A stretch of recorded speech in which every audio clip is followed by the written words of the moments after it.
welcome to the new session on the detailed explanation part 1 of Flamingo chapter 5 Indigo by Louis Fisher. Author's introduction. Louis Fisher was a Jewish American journalist. Among his various great works is The God That Failed, published in 1949. This book was a contribution to the ex-communist treatise. Similarly, his other successful work was Life of Mahatma Gandhi, 1982. It became a basis for the Academy Award-winning film Gandhi. His book Life of Lenin won the 1965 National Book Award in History and Biography. Story introduction. The story poignantly deals with the issue of exploitation of indigo sharecroppers of Champaran at the hands of cruel British planters. It draws our attention to the unequal economic system that existed during British rule.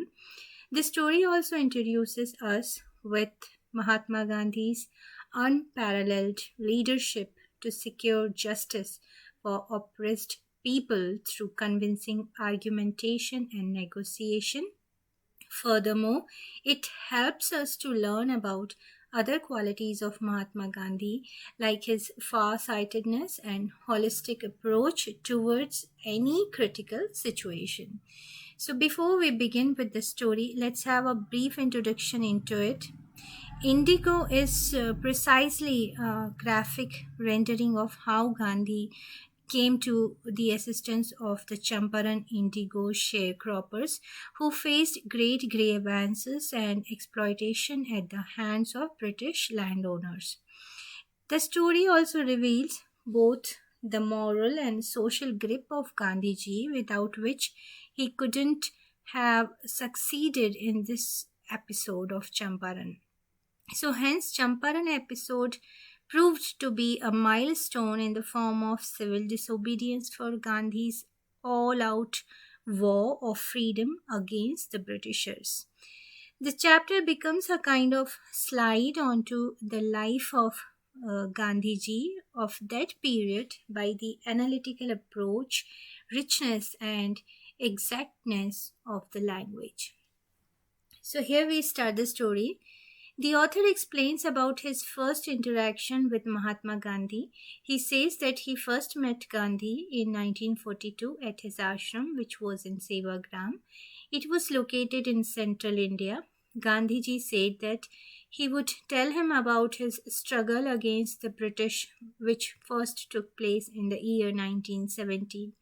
He says that in the month of December, in the year 1916, Mahatma Gandhi went to attend the annual meeting of the Indian National Congress at Lucknow. There were about 2,301 representatives and visitors.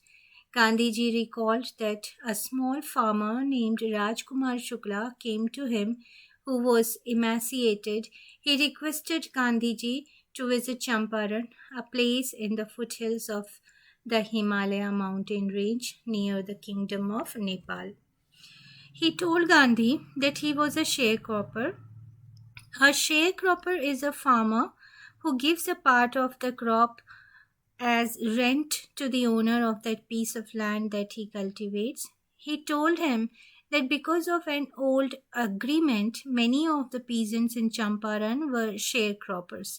He had come to meet Gandhi on someone's suggestion, as he was determined to find a solution for the sharecroppers who were facing hardships due to this agreement. He sought Gandhiji's help. After hearing his problem, Gandhiji told him that he had to visit Kanpur and some other parts of India due to prior appointments. Shukla went with him everywhere, and after this, Gandhi returned to his ashram near Ahmedabad. Shukla was always there with him for several weeks, begging him to fix a date to visit Champaran. Then we see, as Gandhiji was impressed with the tenacity of Rajkumar Shukla, he said that he would be visiting Kolkata after a few months and that Shukla should meet him there. on the day that had been fixed, Shukla was eagerly waiting for Gandhiji. And when Gandhi got free, they both took a train to Patna and then they went to the house of a lawyer, Rajendra Prasad, who later became the first president of India. When they reached there, Rajendra Prasad, however, was not at home, but the servants allowed both of them to stay at the grounds because they knew Shukla. They all knew Shukla because Shukla used to bother their master to help indigo sharecroppers.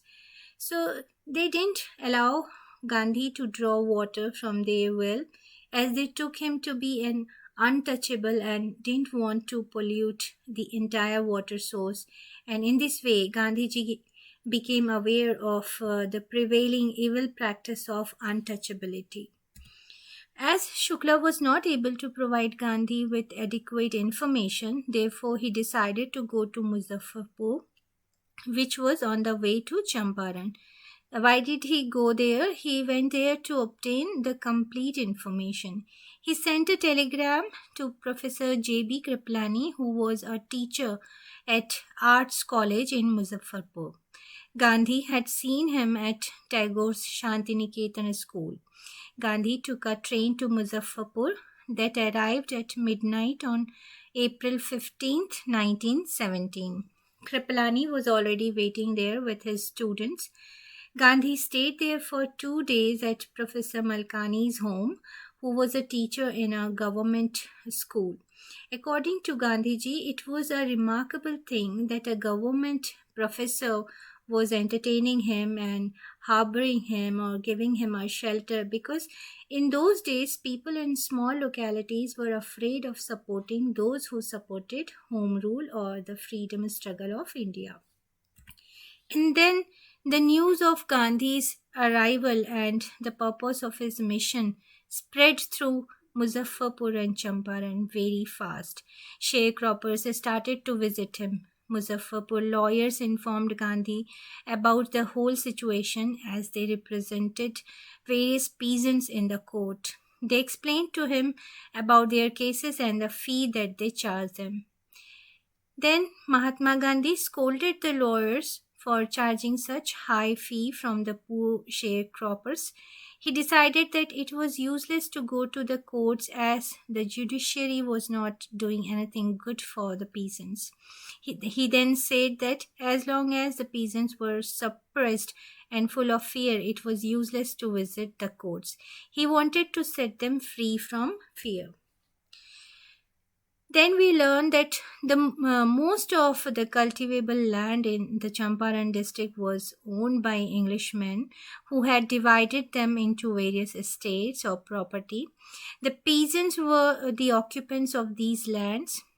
Englishmen forced the peasants to cultivate indigo on 15% of their land and to give the crop to them as rent.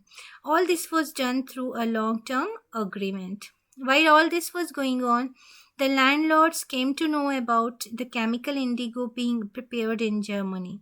It was a blue color dye made with chemicals.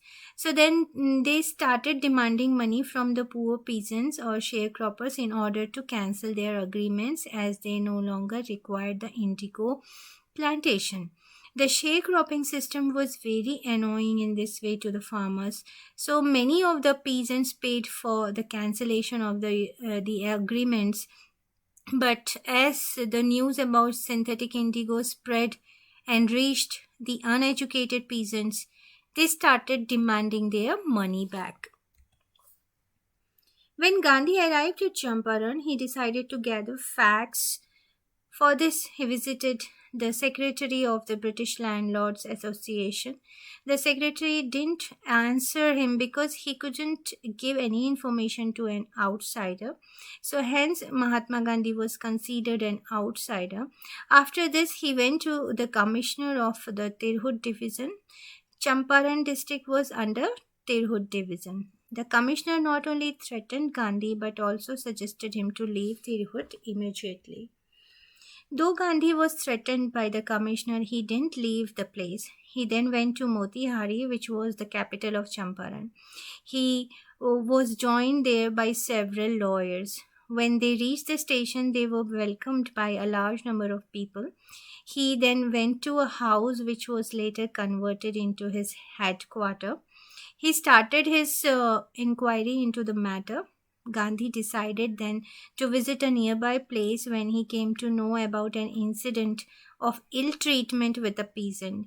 He was on his way on an elephant to look into the matter when the superintendent's messenger stopped him and ordered him to return back to the town. Gandhi followed him, and the messenger took him back to his home. He was then served with a notice which ordered him to quit his movement and return back. Gandhi received the notice and signed a receipt on which he wrote that he would not obey the order. As a result of this disobedience, Gandhi got summons to appear in court next day.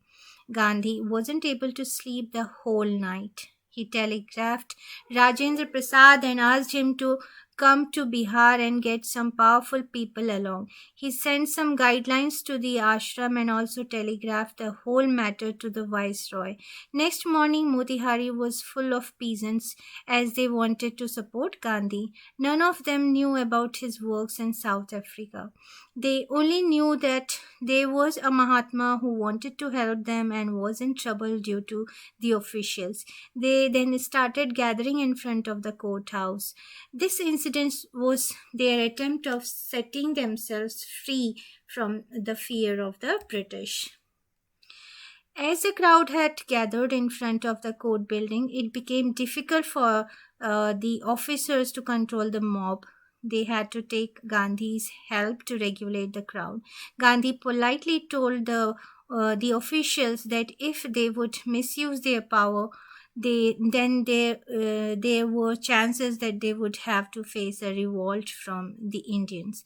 As the situation was getting tougher, the lawyer requested the court to postpone the trial by some days. The authorities then decided to first consult the higher authorities. And that's all for this part.